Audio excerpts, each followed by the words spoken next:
Hola, ¿cómo están? Bienvenidos a esta charla. Hoy hablaremos del conflicto armado, pero desde su segundo origen. Esa mezcla del conflicto ya con temas del narcotráfico, las guerrillas, los paramilitares, sus alianzas con los terratenientes y el gobierno. Mi nombre es Juan Diego Muneva Robles, soy estudiante de Comunicación Social y Periodismo y de la Universidad Minuto de Dios. Empecemos con esto que se llama Origen del conflicto armado, segunda parte. Bueno. Para poder tener claro este segundo origen, más bien una segunda etapa del conflicto armado, debemos tener claro que uno de los problemas grandes por los que surgió la guerra en Colombia es la tierra. ¿Y por qué la tierra?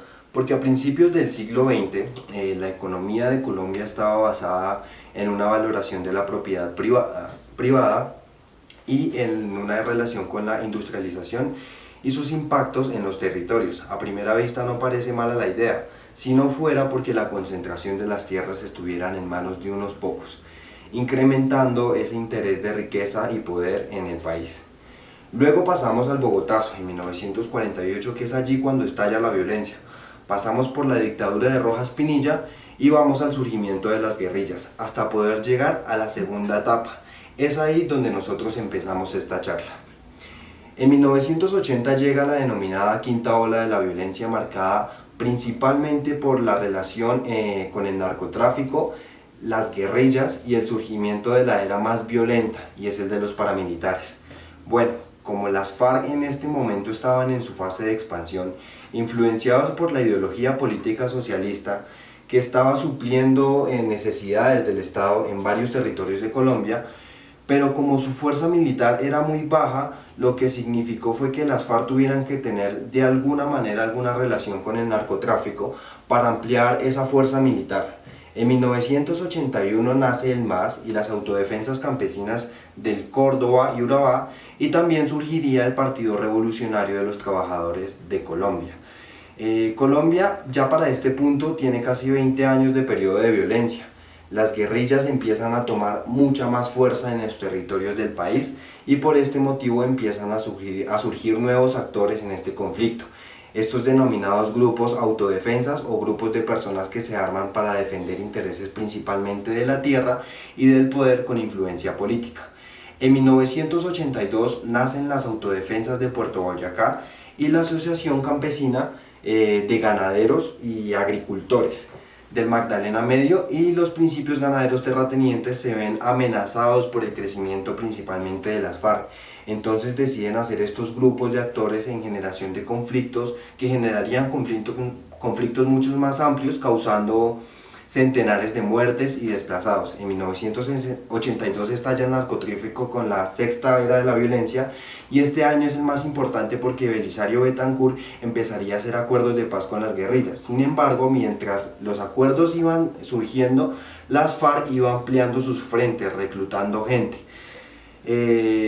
Entonces, cuando empiezan a reclutar gente en este periodo, el cartel de Medellín casi en 1990 empieza a amenazar al gobierno tirando muchísimas bombas, asesinando gente, y es ahí cuando azota al pueblo colombiano, principalmente el cartel de Medellín, con la droga. En 1963 se viene el primer comisionado para la paz de las FARC.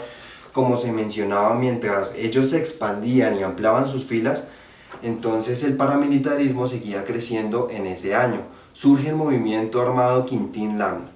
Ese mismo año además se firmaría el acuerdo de la Uribe con las FARC, donde desautorizarían el secuestro y la extorsión y el terrorismo. Entonces el gobierno de Belisario Betancur, en ese tratado de cese al fuego firmado en el Meta, en 1985 pasarían dos momentos de suma importancia. Por un lado, el M-19 se haría la toma del Palacio de Justicia, y por el otro, a partir de esos acuerdos de la Uribe, se lograría hacer una lucha por la vía política para estas insurgencias con el partido político de la Unión Patriótica, con un brazo político fuerte de las FARC.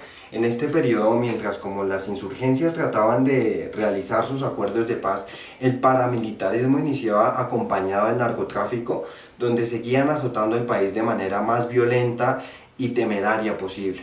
En 1986, después de esa toma del Palacio, del M-19 firmaría los acuerdos de paz junto con el EPL y en el gobierno de Virgilio Barco.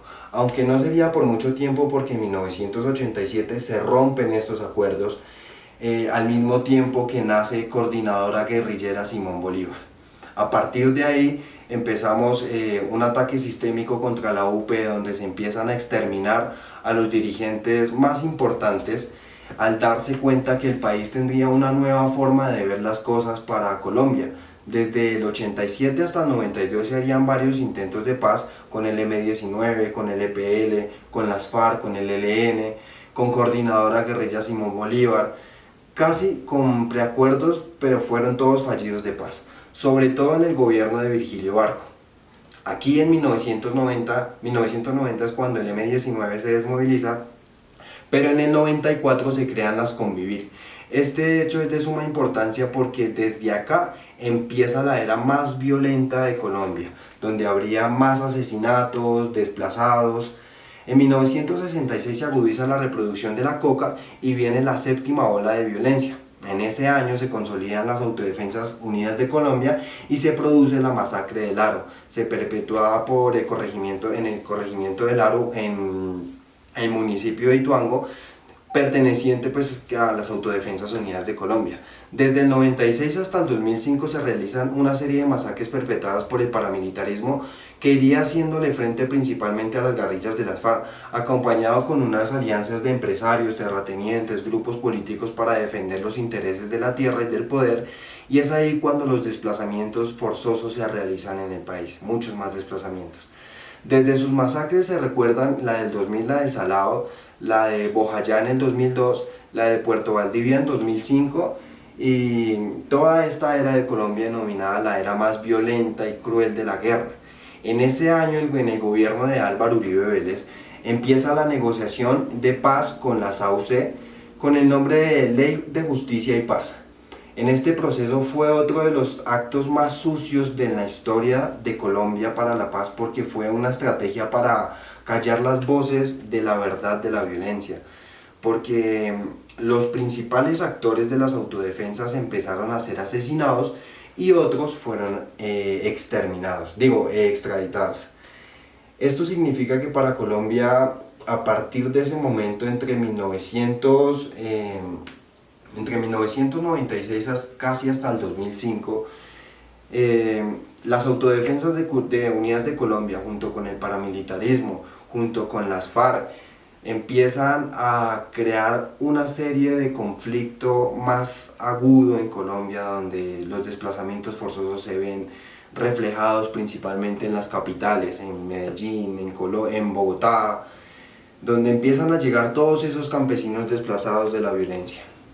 Entonces, en el gobierno de Álvaro Uribe Vélez se plantea realizar este proceso de paz con las autodefensas, donde se firma en el 2005, y ellos empiezan a darle la voz al país donde estaban todas estas víctimas. Sin embargo, como había un plan sucio entre las autodefensas de Colombia, con empresarios y con entes del gobierno y con actores del gobierno, entonces deciden darle esta opción de relacionarlos con el narcotráfico y extraditarlos a Estados Unidos, pero quitándole la posibilidad de la verdad a Colombia. ¿Qué significa esa verdad?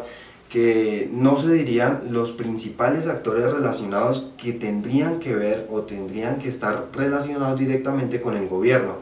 Al hacer esto, apenas se encuentran unas fosas comunes, pero la paz queda una paz incompleta, porque no se cuenta toda la verdad y no se puede hacer de verdad una justicia social. Después de eso vemos ya en el gobierno de Santos un proceso de paz con las FARC desde el 2010 hasta finales del 2016. Este proceso de paz, que tarda 4 años, desde el 2012 hasta el 2016, tarda 4 años en poderse realizar, firmándose en septiembre de 2016. Cumpliendo así casi una era de 54 años de violencia en Colombia, de conflicto armado, para firmar medianamente un proceso de paz que ha venido trastabillándose en este proceso ya con el nuevo gobierno. Esta sería la segunda era de violencia donde está principalmente marcada pues por el narcotráfico, porque tiene una relación entre las FARC y el narcotráfico para poder ampliar sus fuerzas militares, ya que las FARC en ese momento, entre 1990, estaba expandiéndose por el país por sectores. Entonces estaba cumpliendo o supliendo esas necesidades donde el Estado no llegaba. Como el Estado colombiano tenía abandonados ciertos territorios, las FARC estaba aprovechando esto para tener su influencia política y llegar allí de manera sistémica a tratar temas o asuntos políticos, judiciales, y brindarles un poco como de seguridad a esos territorios del lugar. Entonces, obviamente, mientras ellos aprovechaban eso, también tenían el conocimiento y aprovechaban su relación con el narcotráfico para ganar dinero y aliarse de manera, tener una alianza de alguna manera con el narcotráfico y ganar fuerza militar, pues porque ellos no tenían una gran fuerza militar. En ese mismo periodo, unos años antes, habían tenido alguna relación o tuvieron muchos periodos de procesos de paz con el gobierno colombiano. Tanto así que se creó el partido de la UP, pero pues en ese partido, unos años después de haberse creado, se genera un asesinato sistémico, un genocidio nunca antes visto en alguna otra parte. Este ha sido como la segunda era de la violencia en Colombia. Tendremos que trabajar más, habrá que trabajar y habrá que revisar ese proceso histórico para no seguir repitiendo los mismos errores, para conocer un poco más la violencia y tener en cuenta que lo principal son las víctimas y la ciudadanía colombiana. Esto ha sido todo por hoy. Este fue la segunda origen del conflicto armado en Colombia. Gracias.